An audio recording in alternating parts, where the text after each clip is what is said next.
Welcome to the Performing Animal Rights Podcast, where we explore the intersection of creative practice in the animal rights movement.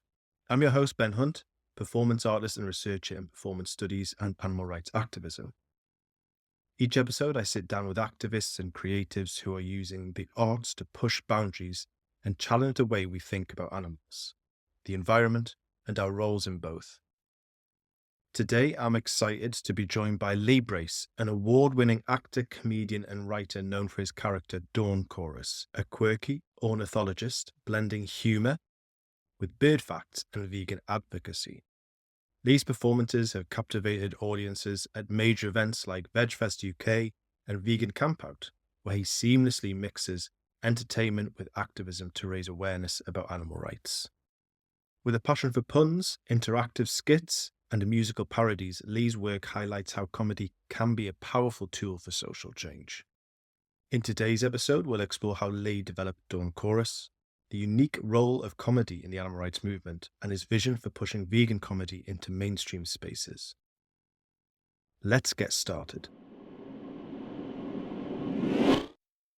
Okay, well, let's kick off then with the wonderful Dawn Chorus and his supportive, well, I don't know if they are supportive characters. The way I feel like the world revolves around Dawn Chorus. What inspired you to create your character? But also, the idea of Dawn Chorus is this merging of comedy and education and activism. So what was the initial birth of Dawn Chorus and how she evolved and the thinking behind her? Right. Okay. So first prong was it was lockdown. There's sort of nature reserves and fields near me.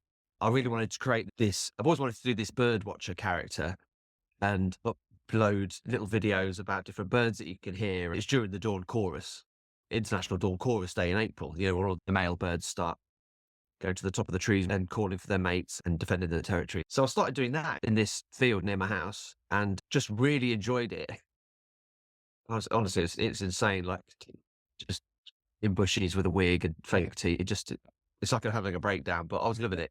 So I did all these videos. This was before I went vegan. I went vegan in 2021 and they seemed to do quite well online. Like a lot of people were saying, "Oh, I can't wait for tomorrow." And I've guessed the right bird. And oh my God, that was very sort of Alan Partridge-esque. This is good and stuff like that. So lots of nice compliments. And then I started doing more and more skits with her. And then when I went vegan, I thought, well, Dawn would definitely be vegan because I used to call myself a bird lover, but I'd eat birds. So there was such a contradiction. I was thinking, well, Dawn would definitely be vegan as well. So let's see if this works in a kind of activism way. Just because I love putting wigs and teeth on and making characters out of nowhere and seeing what I can do with them, basically. And yeah, she just kind of stuck with the bird thing, but also just, had interests in other animals and nature and the wildlife and the planet and all that kind of stuff. But also, I also saw the comedy as I started going vegan. I saw, obviously, you hear all the same nonsense that non-vegans use to justify their not being vegan, and there's so much comedy there. Plants feel pain, things like that. Cavemen used to do it, like just hilarious stuff. I mean, it's not now; it's tired and we're sick to death of it, but it's so. There's so much funny stuff. So I was thinking, let's create a Peter the Meat Eater character to bounce off Dawn, who would use all this stuff. And, I thought I'd try that to see if Dawn came off funnier, and it seems to really work. And I've always loved being silly with songs and changing the lyrics. And I won the UK Pun Championship in 2023 because I love puns so much. So I just thought, let's tweak some lyrics and see if I could do the same thing, but in songs. And that seemed to be going well as well. So that was it really. So from a bird watching character to a character comedian / activist. I didn't know the Dawn Chorus. So Dawn Chorus was created before you became vegan. Basically, you're saying, Lee, that you created Dawn Chorus, love of nature. Then you went vegan, but then you evolved Dawn into a vegan. And then you're doing activism straight off the bat as well. Usually there's a transition there, especially for me, where you're in the corner vegan, like just feeling your way around. So it sounds like you went from a non-vegan to a vegan activist. Yeah. Yeah, I guess so. Yeah, I think I felt so comfortable doing Dawn and not really caring about what sort of things she'd say, and that I just felt comfortable doing it. And I thought, let's try it on the street and see if that works. That's such a big step for activists in general. I wonder if there's something there, and I don't want to put words in your mouth, but I wonder if Dawn helped facilitate that confidence because you Yeah. are a character already. I think, yeah, maybe. When I was going vegan, I used to watch so many of the activists in the street, Mel and Steve, Joey Armstrong, Earthling Ed, all those guys, and I really wanted to do it. I was like, I need to do this, but I just couldn't do it. I tried a few weeks ago, and I'm mumbling, dribbling wreck. I can't do that. Or I'd make jokes where there weren't jokes just to fill the silence. I did an event with We the Free, and they were showing 3 minutes of this horrendous footage, and then they were coming over to me as Dawn, going, "Hello, that was funny, wasn't it? Well, wicked." Just didn't work. So I took everything off and just did it as me. And I chatted to quite a few people, but I wasn't comfortable. I was too far outside my comfort zone. So I think I'm just going to go about as a Lone Ranger now and just do Dawn on her own rather than as part of events, you know? For sure. I think that's a really interesting journey you've been on because it's two pronged as a obviously as a comedian and an actor and an artist where you've created these personas and it's your craft, and then you've added on activism because I'd imagine that those different worlds are different, but also, well, for example, you're at an event of We the Free, so you're going into activist spaces. But before then, I'm Yeah. assuming that maybe you weren't going into activist spaces as a comedian. It was more just comedy audiences. So did you, I Yeah. suppose that's linked to the Dawn evolution at the beginning of Yeah. what have you seen there regarding where's Dawn taking you because of that as a comedian? Yeah. Well, before I started doing Dawn, I was an actor since 2015, mostly doing comedy roles. And I've done stand up since God knows when, years and years and years. But she's pretty much all I want to do now. I've realized I don't want to do acting anymore because every minute spent, I was just too distracted. I wanted to do something for the animals pretty much every minute I could. And if I can get comedy out of it, I wanted to do that. So I knocked the acting on the head and just went out with a simple question on my first day of, I had a clipboard. Do you love animals? Yes, no, or not sure. And I thought that's quite, it's not too in your face. It's not too judgy. It's quite a good starter question. Um, the first interview was just horrific. And I was like, am I doing the right thing here? Is this insane? There was a couple having a picnic. And I went over and asked them, and they're like, are you filming me? I don't want to be filmed. I'm like, oh, okay. But then the second interview was a group of 9 German students who were, there was just, it was so much fun. The stuff they were saying was horrendous, but there was so much material in it. They were saying stuff like, we learn bestiality at school. It's like, what as a lesson? Yes, as part of PE. I'm like, physical education, you learn bestiality. And they're all deadly serious. I was like, we did basketball. It was just such a great interview. And I spent literally about 6, 7 hours then after that, just doing interviews in the street, asking that question. Mm. And I had people chasing after me saying, tick, no, tick yes, I love animals. I'm like, well, yeah, but you eat them. So it's either no or not sure, which is it. I had people like chasing me, but no, I was like, don't worry about it. I made this up in my room. It's nothing. It's called Dawned on Me Productions. It's just nonsense. It doesn't matter if I tick it or not. It's the whole point is to highlight your hypocrisy, Once I did that day, some kind of morbid fascination with it, and I kind of got the bug then. So when you say for the animals is kind of, is it a sense of this purpose you're doing it for more than yourself? So it becomes something, it gives you extra energy or something that drives you beyond what originally drove you in the first place? Is it the activist urge to do as much as you can? Yeah, it is. Once you realise what's going on out there, and the animals are there now.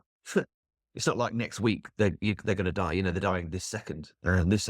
So there's a constant. I just feel I need to be in something, but I'm not the type. Can't go and break into a factory farm and steal and take animals, or you know, be the person who stands in front of a checkout and say, "Don't do this." While I admire those people, I just can't do that.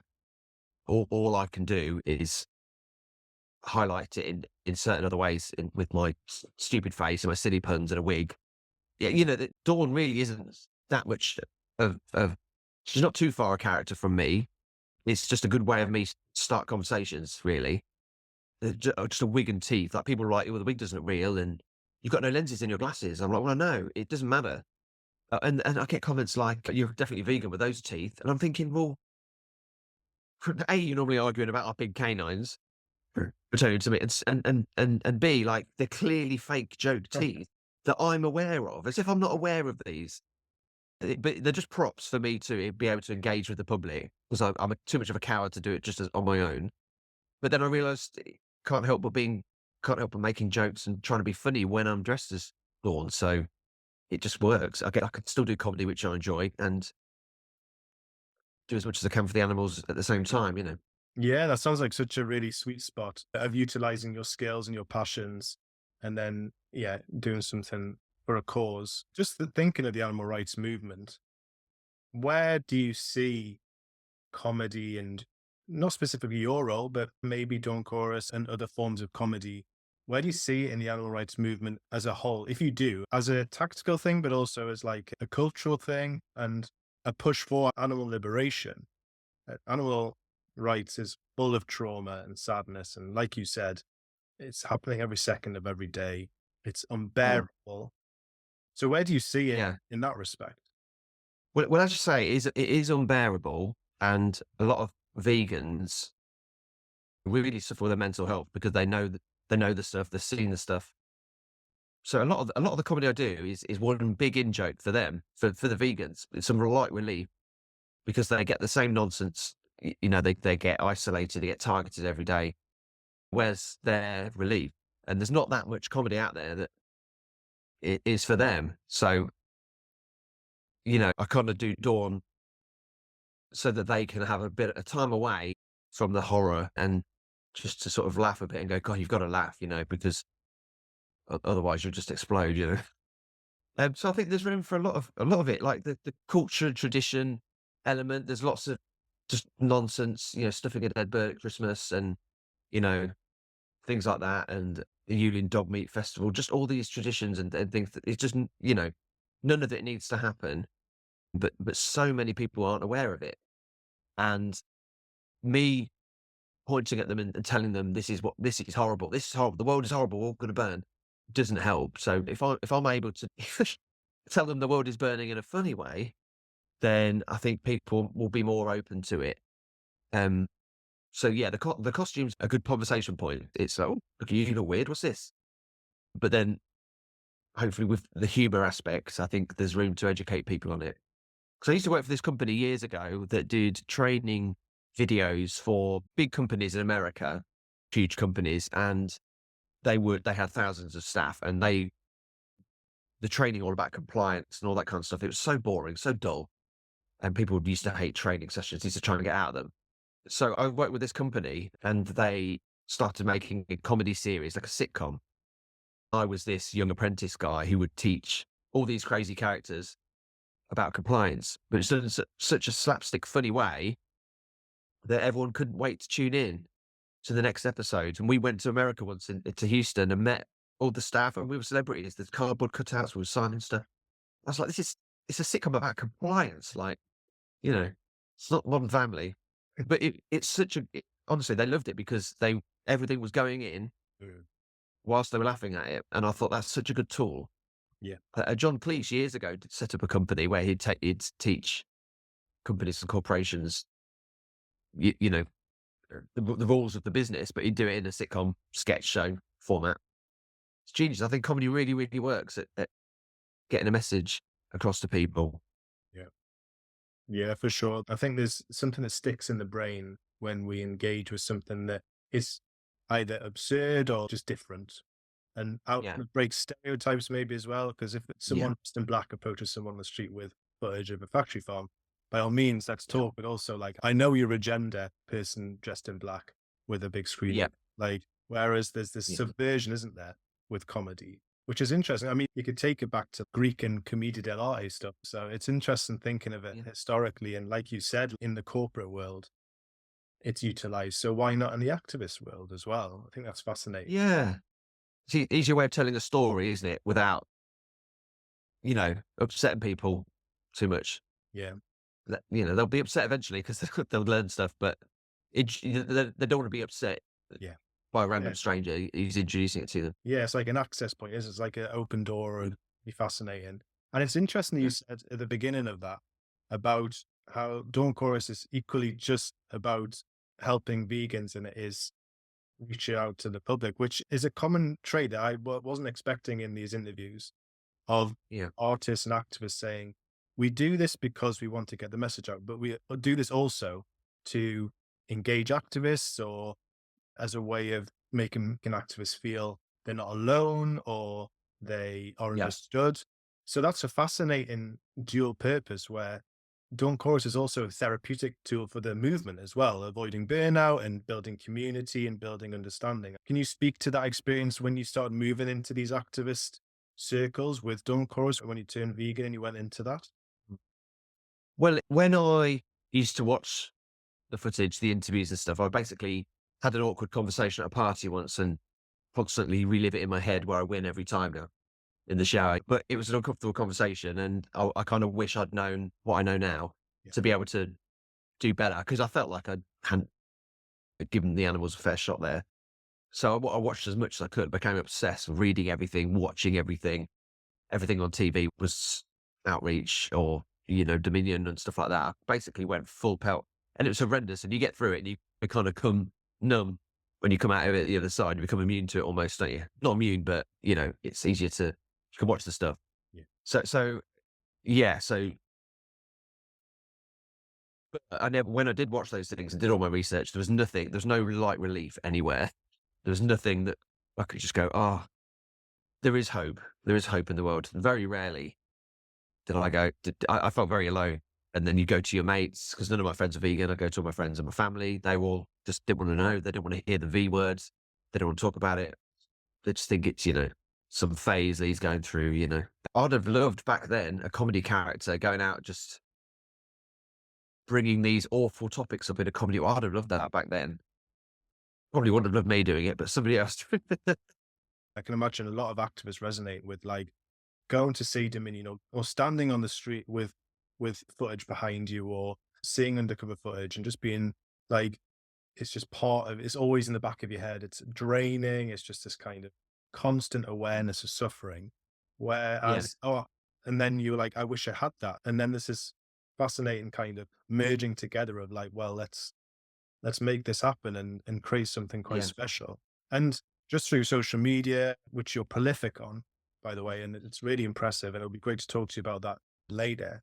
But you're embraced by the vegan activist community. Like even a year ago when I wasn't very active on social media, especially in the vegan stuff, because I don't like following stuff that get loads of, because we like to share the animal suffering, don't we? Because we're desperate Yeah, for people to see it. But I was yeah. getting stuff from you and from Don Chorus because you really resonated, and you performed at all these Mhm. festivals and the camp out as well. So I wonder how that feels for you performing at these hives of activism, hives of veganism, and what the feedback was from people. Like, can you speak to that? And has that been a motivator for going forward with Dawn Chorus, or has it just been a happy occurrence from that? Yeah, I've had a hell of a lot of support, which is really nice. Lots of lovely comments. Mel and Steve are big fans of it. After Vegan Camp, they wanted to meet me, and I was like, "Oh, that's so nice." Vegan Camp Out went down so well. I loved it. It was on stage on my own with a little Britney mic, just making jokes and singing. It was like I've arrived. It's because stand up is my love, and then animals is my love, and it just seemed to fit. I mean, I'm old now, but I finally realized this is what I want to do, and it's taken me so long. But yeah, this is I can't see myself doing anything else now. But yeah, I get lots of lovely comments and people saying this is a fresh approach, and this is like someone said something the other day. What was it? They said I can't remember, but it was a really nice compliment that it's that they block or they hide all the horrible stuff, and so they're in their own bubble. But it's something about it. It's I don't know. I can't remember. I have to find it and send it to you. But it's a really nice compliment, basically. The support's been great. The support's been great. The message. I mean, you obviously get the odd few vegans who, will go through each word. So you said that word wrong there. Here, you meant this. I'm finding those guys recently, which I didn't realize they existed. Yeah. They just, sit and make memes 24/7 rather than go and trying it themselves. And, Yeah.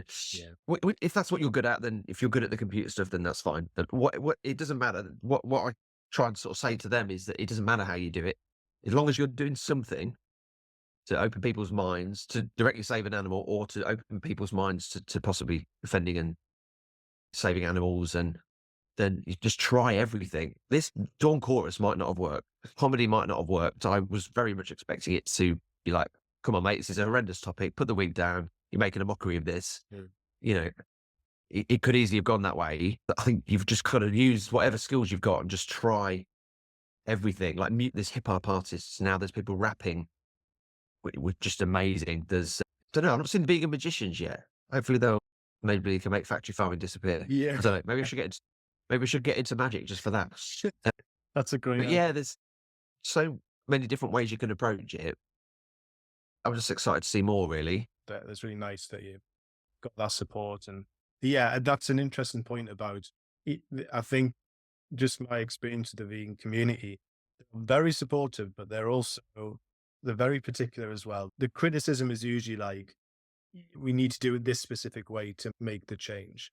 Like you said, let's use the skills that we have as individuals and as a collective to do as many different ways as a collective Yeah. to push. Because like I'm similar to you, I couldn't go into factory farms undercover. I couldn't really shout on the edge of a street, and like I'm not that kind of person. Whereas if if you're not that kind of person, doesn't mean you have to sit on your sofa. By all means, make memes Yeah. or create a comedy character or write a rap. Poetry, anything. Yeah, for Yeah. sure. It's interesting thinking about, because the vegan community, like I mentioned, they can be brutal as well with Yeah. the pushback. But it's interesting you mentioned that. Yeah, it's in the minority, which is great because Yeah, it is. it's an interesting dynamic for sure. But yeah, all the interaction I've had has been really positive regarding, like it's what you mentioned, a sort of therapy. It's an outlet for vegans because we need that. We need that as people who are dealing with it and trying to have these difficult conversations all the time.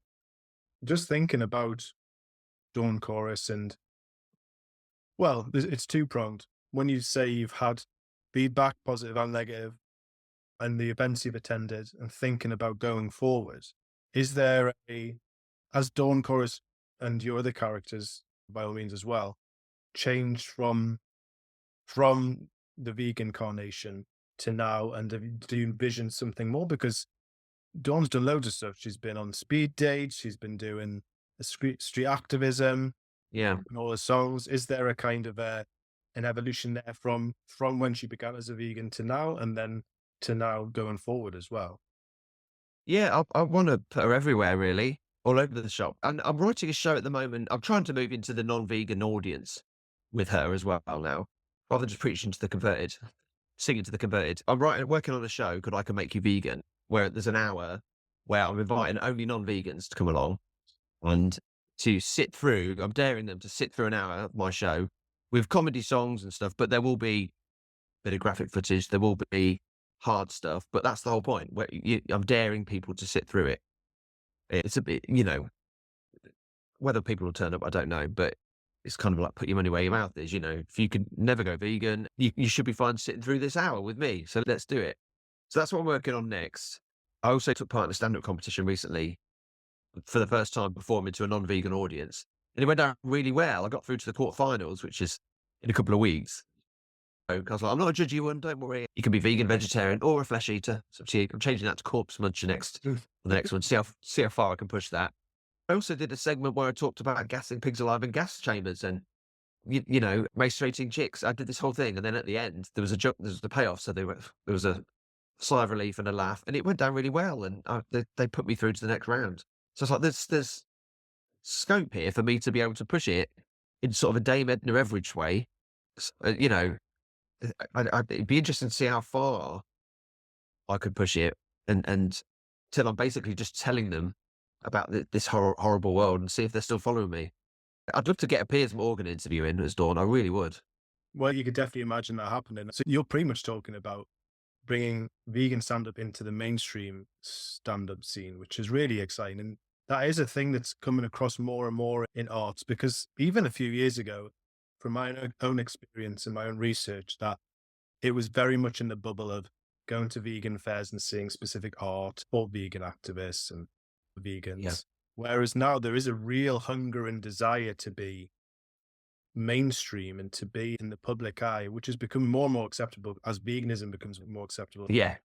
Things like Sawyer the Cow, the drag artist, was on The Voice, and then you've got Elwood's dog meat turning up on my BuzzFeed articles and stuff because of all that. Yeah. So there's a real exciting wave happening. I feel for sure, just observing from a distance. There's a lot of comedians doing their sets, just their normal standard sets, but with a vegan bit. Tinge, yeah. There's not any that I've seen that are doing a fully vegan. All their stuff is vegan or animal rights related, Yeah. which is what I'm aiming to do. If I can get an hour special. Yeah. I've got a folder full of stuff, half written sketches and songs. There's literally about 150 songs that I'm working away on. It's just getting through them all, but so many ideas constantly. So there's loads there to be getting on with. Yeah, that's exciting. So it's interesting hearing about when you mention in your stand up that you talk about the hard hitting stuff as well. Do you have a formula or an idea that you're like, I want to make them laugh at these things, but I want to get across? Because you can laugh at I mean, my experience of my best stand up that I like is laugh and then 5 minutes of quite poignant messaging and then laugh again. So it's not like laugh, laugh, Yeah. laugh, laugh, which is fair enough as well if you want to laugh, laugh, laugh. Absolutely. Is there a Yeah. specific style that you either is your style or you're working towards or you think works for specific audiences? Because I'd imagine vegan audiences maybe want to laugh, laugh, laugh because they don't want to be reminded Yeah. of the suffering. Whereas a mainstream audience, you want to, if it's an activist push, you want to get the serious stuff out there as well. So is there a redesigning Yeah. or a balance? I've only done that one gig to a non-vegan audience as Dawn, and it was a test really to see if I could mention the tough stuff. There was lots I had to cut out near the time, thinking that I won't get away with that. But considering the things I did say, I probably should have left that stuff in. It was a competition, so it was only a 6 minutes, but it was interesting. Like someone said earlier, that there's a Dame Edna way about you where you can say whatever the hell you want and get away with it because this character is sort of charming and silly. And I never really thought that before. So I'm thinking now, wow, what can I get away with? And if that segment where I'm naming all the horrendous things and then there's a joke at the end of it, gets a big laugh, maybe they're more up for it than I give them credit for, you know. So I don't know. With the vegan audiences, I can say anything. I think they are just there to laugh, and I can do little one-liners. I can do the song parodies. I can do long stories with a payoff at the end. Just escape for a little bit. Yeah. Whereas I have to be a bit more clever when it comes to the non-vegan audiences because they won't want to be preached to, but maybe they will. Maybe being preached to by Dawn Chorus is what they need. Yeah. You know what I mean? Like maybe I could still get away with it no matter what I say. I think that hour, the first few shows of the hour when it's ready are going to be really interesting Yeah, for because sure. they're going to love me or hate me after 5 minutes. It's interesting when you said about, yeah, the Dame Edna thing and the kind of the license to say whatever because there's agreement between the audience and the performer or the character. I've had this conversation as well with Daniel Hellman, who does Sawyer the Cow, the drag cow, and this Yeah. kind of idea that drag, it, the characters bring this license for the audience are expecting to be told off because that's the drag artistry kind of way. They are sassy, so the audience are expecting that. Whereas if they see an activist on the street, they're expecting confrontation, so they put the defenses up. So Dawn Right. Chorus is like a key to that. That maybe there's the kind of the audience are there and they're agreeing that Dawn has a specific way about her where she's allowed to, yeah, she's allowed to preach at me. That's a really interesting, like picking her way as a performative thing. I think Yeah. that's really exciting. It'll be really exciting to see how that unravels for you. Yeah. That's interesting. You said that actually, Yeah. because obviously she goes on with her badges, vegan, vegan, vegan everywhere. She could be more vegan. There's zombies eat flesh on a t-shirt. I've got this Yeah. everywhere that I wear, but So they, yeah, like you say, they kind of know what they're getting. I think they're like, oh God, here we go. Mhm. Yes, I am vegan. And I think that just sort of gets it out of the way. I think people before then, people are thinking, is she going to say it? Is she going to say it? Mhm. Or, are we meant to say anything to shout it out or yeah, anything, but yeah, I'm glad you said that she kind of gets a free, almost like a free pass to tell them off because she would give a lecture. I imagine a TED talk, if she ever did a TED talk, would be very, what animals do you eat there? Oh, you eat the fishes, do you? Yeah. Baby lambs? What about baby lambs? That's a really good Imagine sketch idea, though. I think that's really like having even if it's just set up as a sketch of Don Chorus giving a TED talk. I think that's a really cool idea. a dawn talk. Yeah, Yeah, to do that. that's good. I've already thinking of a podcast called Dawn Hub, Yeah. where the abuse I get online for my videos, I'm going to invite them on. I'm going to say, save it. Come on to the podcast with me and debate the debaters on that. So that's another thing I'm working on. And whether that'll take off, whether they'll just, because whenever I mention the podcast, they just block me. I'm like, oh, so close. That would have been so good. Well, I mean, So, the name might draw them in. You never know. Yeah, exactly. yeah. Just on So, that yeah. feed, I suppose, with replies, you've talked about how Dawn Chorus has helped you in your outreach and communicate these ideas around animal rights. Online, I don't know whether you see it as a separate thing. I see it very much as like that on drugs. Like it's like another level of unaccountability and just sharp comments and sharp responses to things. And I'd imagine a lot of activists are not scared, but fearful of maybe sticking their head out online because they will get such vile abuse if it gets that extreme. Yeah. But there are activists out there who do that work, do the online stuff, and clearly have quite thick skin. So when you're sitting there in your home as Lee on your phone and seeing Mm. these comments, do you just enter a compartmentalized space of Dawn, or do you have to deal with that as Lee as well? I try as best as I can to respond in a funny way. So I guess Dawn is there, but yeah, maybe I'm working on that. I think maybe sometimes leaders get in the way. Yeah. Maybe I need to put the wig and teeth on whenever I'm doing scrolling. I Yeah. suppose it's for yourself as well. I think that's what would frustrate me. I'd take things personally quite quickly. It's interesting as a performative thing of you having to deal with these things and having to direct them into a specific part of your brain that can deal with it without impacting your personal life as well. Yeah. Well, the good thing is that whenever I'm getting slagged off or berated, they're berating Dawn, they're slagging Dawn off. Look at you, look at your teeth, look at your glasses. And I'm thinking, well, you don't know what I'm like underneath this. Dawn That's can take it. she's an inspiration for sure. Yeah. It's my I think shield. that's, yeah, he's got a shield, yeah, a human shield. But yeah, I Yeah. suppose that's another thing to maybe highlight for activists is that she is kind of a role model in a way to be able to put up with those things, even though she's a fictional character. I think there's also Yeah. an element there of taking things on the chin or the teeth for Dawn's case. Yeah. That's Able right. be able to kind of to navigate the world of being a vegan in this cruel carnist world, Yeah. which is Yeah. really cool. I've had comments before, but with Peter the Meat Eater, it's just me in a wig with glasses. Yeah. Obviously, Dawn, the teeth transform the face quite a bit. And I've had people say, like vegans saying, it's great, but why is Dawn the ugly one? Make Peter the ugly one. And I'm like, well, that's me. Like, they're both me. And I'm also, so I'm like, none taken, but I'm also like, it's not about how she looks. It doesn't matter. That whole thing is irrelevant. Mhm.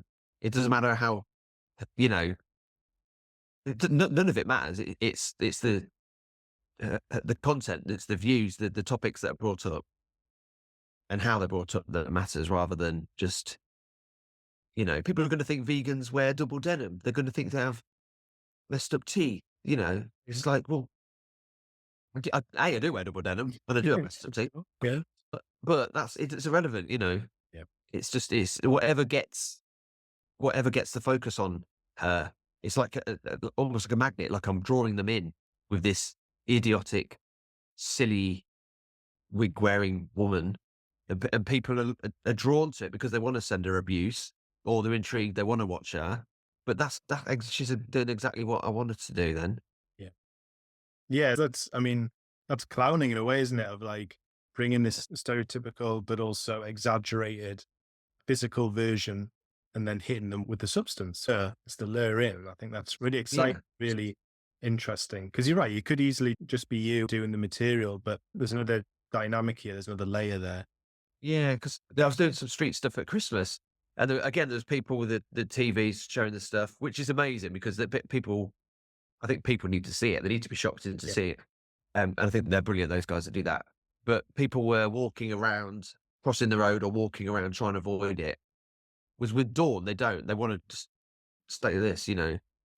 So again, you think there'd be the other way around. They'd walk past those people on the TV screens and cross the road for me, but they don't. They just walk past me normally. So I'm not scaring them off yet. Mm. To Yeah. to I'm approachable, which is good, which is says something, doesn't it? I wonder if going back to kind of what we were saying before about she's just not a threat because she's this kind of engaging, up for it character. Yeah. If I sort of comment on like, "Oh, I love your bag," and "Where'd you get that from?" and things like that, then I'm in. Yeah. The conversation starters, things like that, relating to them. Hey, fab. Well, I mean, I suppose the last question is from your success and from this momentum that you're building, and you're really finding a real niche and a place for comedy in the vegan movement, which is really exciting. As someone who is riding this wave, have you got any advice for emerging artists who want to navigate this space? It doesn't have to be our rights, it can be activism in general. Yeah, around how to bring your skills or creativity to the movement. So I'd recommend just whatever skills you've got, try and find a way of relating it to animal rights activism, whether it be songwriting or poetry or rapping or interpretive dance or anything. Use what you're good at and surround yourself with people who will support it and who get it. There's so many groups from all different cities, you know, York vegans, London vegans, Essex vegans. I 100% join those groups because it's full of so many awesome, like-minded people. Because first, you need to have the confidence to try these things, which is terrifying. And if you've got sort of imposter syndrome or you've got just a forever critic in your head that keeps telling you to stop doing these things, you need people around you to to push you and inspire you to do these things. So find your tribe, as they say, and then you might feel more comfortable to try these things out. But I just record everything on my phone. Like if you record comedy videos, poetry, anything, just record it on your phone. If you don't want to post it at the end of the day, then don't. But you've done it and you've got it there, and it's just an outlet. You don't need an audience almost at first just to try stuff out. Because that's what I did with Dawn, with the bird thing. When I first did Dawn, I just did these little videos. Some of them I did post. I was like, it's terrible. I think I posted them since just trying stuff. I thought, well, I do comedy. I love my animals. I know quite a lot about animals. What can I do with that? So yeah, I would just say, just try it. Whatever it is, try it. Because I think, it sounds cheesy, but the animals don't care how they're saved. They don't care what means. They just want to get out. They just want to be saved. They want to be looked after and taken care of. So